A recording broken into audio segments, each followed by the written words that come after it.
జనసేన పార్టీని జనసేనాని నమ్ముకున్న కార్యకర్తలకు పార్టీలో న్యాయం జరుగుతుందనడానికి తానే నిదర్శనమని ఎమ్మెల్సీ పి హరిప్రసాద్ అన్నారు.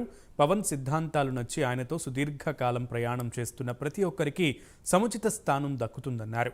8 ఏళ్లుగా పార్టీని నమ్ముకుని పనిచేసినందుకు ఒక సామాన్యుడికి ఎమ్మెల్సీ ఇచ్చి గౌరవించిన ఘనత పవన్ కళ్యాణ్కే దక్కుతుందన్నారు. తనకు ఎమ్మెల్సీ దక్కడం కష్టపడి పనిచేసే ప్రతి కార్యకర్తకి దక్కిన గౌరవంగా భావిస్తానంటున్న ఎమ్మెల్సీ పిడుగు హరిప్రసాద్తో మా Amaravati bureau GV Sambasivarao face to face. MLC స్థానాలు రెండింటిలో ఒకటి జనసేనకి ఇవ్వడం జరిగింది. ఆ ఎమ్మెల్సీ స్థానాలలో ముఖ్యంగా ఏదైతే పాత్రికేయ రంగం నుంచి వచ్చి జనసేన పార్టీకి సేవ చేస్తున్నటువంటి పిడుగు హరిప్రసాద్ గారిని గుర్తించినటువంటి పవన్ కళ్యాణ్ మొట్టమొదటి శాసన మండలిలో అడుగుపెట్టేటటువంటి వ్యక్తిగా పి హరిప్రసాద్ గారిని ప్రకటించడం జరిగింది. ప్రస్తుతం ఆయన మనతో ఉన్నారు. ఆయన అసలు ఈ విషయాలు అంటే ఎందుకు ఆయనకి ఇవ్వడం జరిగింది, దీని ద్వారా ప్రజలకు ఆయన ఏ విధంగా సేవ చేయబోతున్నారు ఆయన తెలుసుకుందాం. సార్ నమస్తే సార్. ఫస్ట్ పాత్రికేయ రంగం తరపున ప్రైమ్ నుంచి ఆయన తరపున మీకు శుభాకాంక్షలు తెలియజేస్తున్నాం. నమస్తే సార్. మరి ముఖ్యంగా మనం చూసినట్లయితే జనసేన పార్టీకి సంబంధించి అధ్యక్షుల వారు మిమ్మల్ని ప్రగాఢంగా నమ్మినటువంటి పరిస్థితి. ఈ పరిస్థితుల్లో మొట్టమొదటి ఎమ్మెల్సీ సీట్ మీకు ఇవ్వడాన్ని ఏ విధంగా చూడాలి? ఇది సంతోషకరమైన విషయం.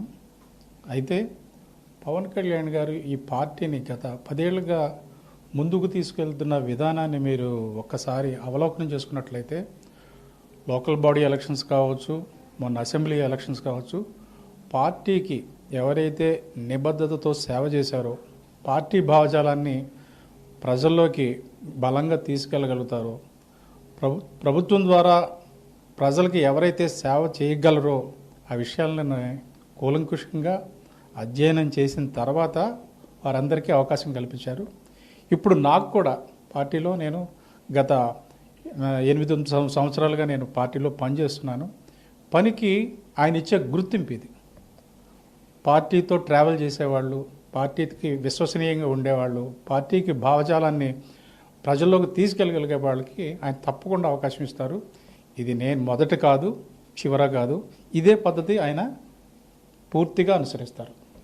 సార్, ముఖ్యంగా మనం చూసినట్లయితే గతంలో కూడా ప్రభుత్వం చేసేటటువంటి తప్పిదాన్ని ఎండగట్టే వృత్తి నుంచి మీరు వచ్చారు. ప్రజెంట్ అయితే ప్రభుత్వంలో భాగస్వామి అయి ఉన్నారు. ప్రజలకి మీరు ఈ యొక్క ఏదైతే ఎమ్మెల్సీకి వాళ్ళు డిక్లరేషన్ తీసుకున్నారు కాబట్టి ఇక మీదట పార్టీ తరఫున కావచ్చు, ప్రజాసేవలో ఏ విధంగా నిమగ్నం అవ్వబోతున్నారు, ప్రజలకు ఏ విధంగా సేవ చేయబోతున్నారు?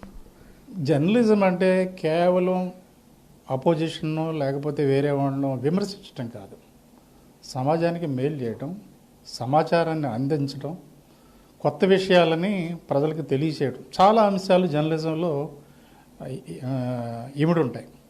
కానీ రాజకీయం వేరు. రాజకీయం సేవ చేయటమే, అల్టిమేట్గా సేవ అనేదే లక్ష్యం రాజకీయంలో. నాకు రాజకీయానికి జర్నలిజానికి నాకైతే మానసికంగా పెద్ద తేడా అనిపించట్లేదు.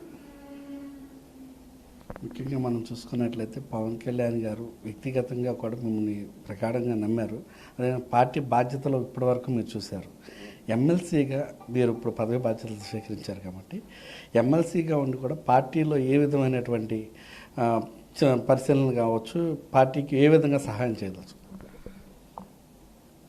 ఎమ్మెల్సీగా నా బాధ్యతలు ఏవైతే ఉన్నాయో అవి నిర్వర్తిస్తూనే పార్టీకి మరింత సేవ చేయవలసిన బాధ్యత నా మీద ఉంది. ప్రతి కార్యకర్తని పార్టీకి కనెక్ట్ చేయాలి. పార్టీలో జరిగే విషయాలను కింద వరకు తీసుకెళ్ళాలి. ఎవరెవరు చక్కగా పనిచేస్తున్నారు, పార్టీకి అంకిత భావంతో ఎవరున్నారు, ఇటువంటి విషయాలని పార్టీ అధ్యక్షుల వారి దృష్టికి తీసుకెళ్లాల్సి ఉంది. పార్టీలో కూడా అనేక రకమైన బాధ్యతలు ఉంటాయి. ఆయన టైం టు టైం ఏ బాధ్యత అయితే నాకు అప్పగిస్తారో అవి 100% రిజల్ట్స్ వచ్చే విధంగా చిత్తశుద్ధితో నేను పనిచేస్తాను. ముఖ్యంగా జనసేన పార్టీ, బీజేపీ, టీడీపీ 3 కూటమిగా కలిసి వెళ్తున్న క్రమంలో కేంద్రం నుంచి ఇటు పవన్ కళ్యాణ్ గారి తరఫున కానివచ్చు, ఇటు మీ రాష్ట్ర ప్రభుత్వం తరఫున కావచ్చు, ఎటువంటి నిధులు తీసుకొచ్చేటటువంటి అవకాశం ఉంటుంది, తద్వారా ప్రజలకు ఏ విధంగా సేవ చేసేటటువంటి అవకాశం మీకున్నటువంటి ఆలోచన? కేంద్రంలో ఉంది ఎన్డీఏ ప్రభుత్వం, ఆంధ్రప్రదేశ్లో ఉంది ఎన్డీఏ ప్రభుత్వం. డెఫినెట్గా కేంద్రం నుంచి ఈ రాష్ట్రానికి అన్ని రంగాలలోనూ అన్ని విషయాలను సహాయ సహకారాలు ఉంటాయి, చాలా ఎక్కువగా ఉంటాయి. ఇంకోటి ఏంటంటే కేంద్రం నుంచి నిధులు తెచ్చుకోవడంలో గత ప్రభుత్వం తీవ్రంగా వైఫల్యం చెందింది. మంచినీటి పథకాలకు కానీ ఒక్కటి కాదు, అనేక పథకాలు కేంద్రం నుంచి వచ్చే ఫండ్ని సరిగ్గా తెచ్చుకోలేకపోయారు, ఉపయోగించుకోలేకపోయారు. దాని మీద పవన్ కళ్యాణ్ గారు కాన్సన్ట్రేషన్ చేస్తున్నారు. ఫైనల్గా జనసేన శ్రేణులకి కావచ్చు, పార్టీ నాయకులు, కార్యకర్తలు కావచ్చు, నమ్ముకున్న వారికి ఏం న్యాయం జరిగిద్దని ఉదాహరణకి మిమ్మల్ని చూపించవచ్చు. దానికి సంబంధించి కేడర్కి ఏ విధమైనటువంటి సమాచారం? మీకు నేను ఫస్ట్లోనే చెప్పాను, ఈ అంశానికి సంబంధించి పార్టీకి నిబద్ధతతో ఉండేవాళ్ళని ఆయన వదులుకోరు. ఎవరన్నా వెళ్ళిపోతే అది వేరే విషయం, ఎవరైనా ఒకళ్ళు ఇద్దరు వెళ్ళిపోతే, కానీ నిబద్ధతతో పనిచేసే వాళ్ళని తప్పకుండా గుర్తిస్తారు. అవకాశాలు కూడా రావాలి. మన అసెంబ్లీ ఎలక్షన్ వచ్చినప్పుడు 21 మంది వచ్చినప్పుడు 21 మంది పార్టీకి గట్టిగా పనిచేసే వాళ్ళే అని ఆయన నమ్మి విశ్వసించి వాళ్ళందరికీ టికెట్లు ఇచ్చారు, గెలిపించుకున్నారు. అలాగే అవకాశం వచ్చిన ప్రతిసారి పార్టీ శ్రేణులకు అండగా ఉంటారు. భవిష్యత్తులో ఏ విధంగా జరగబోతుందనేది మీరు కూడా చూడవచ్చు. మొత్తం మీద మనం చూసుకున్నట్లయితే జనసేన పార్టీ అధ్యక్షులు గతం నుంచి ఎవరైతే పార్టీకి సేవ చేస్తూ వచ్చారో వారందరినీ గుర్తించడంలో మొట్టమొదటిగా పవన్ కళ్యాణ్ గారు ఉంటారు. అదేవిధంగా ప్రజాశ్రేయస్సే తమ ధ్యేయంగా ప్రజలకి మంచి చేసే విధంగా ముందుకెళ్ళడానికే ప్రతి ఒక్క సమీక్ష సమావేశాన్ని కూడా నిర్వహిస్తూ ఉన్నారు. ప్రజలలో ఉన్నటువంటి బాధల్ని గత 10 సంవత్సరాలుగా ఆయన దగ్గరుండి చూశారు కాబట్టి దానికి సంబంధించి అధికారుల పైన సమీక్ష సమావేశాలు నిర్వహిస్తూ ముందుకెళ్తున్నారంటూ కూడా హరిప్రసాద్ గారు మనతో చేయడం జరిగింది. మొత్తం మీద ఏది ఏమైనప్పటికీ కూడా పార్టీని నమ్ముకున్న వారికి ఎప్పటికైనా సరే న్యాయం జరుగుతుంది. ఉదాహరణకి మేమే అంటూ ఆయన కూడా చూడడం జరిగింది. కెమెరామెన్ ప్రవీణ్తో జీవి సాంబశివరావు, మంగళగిరి పార్టీ కార్యాలయం.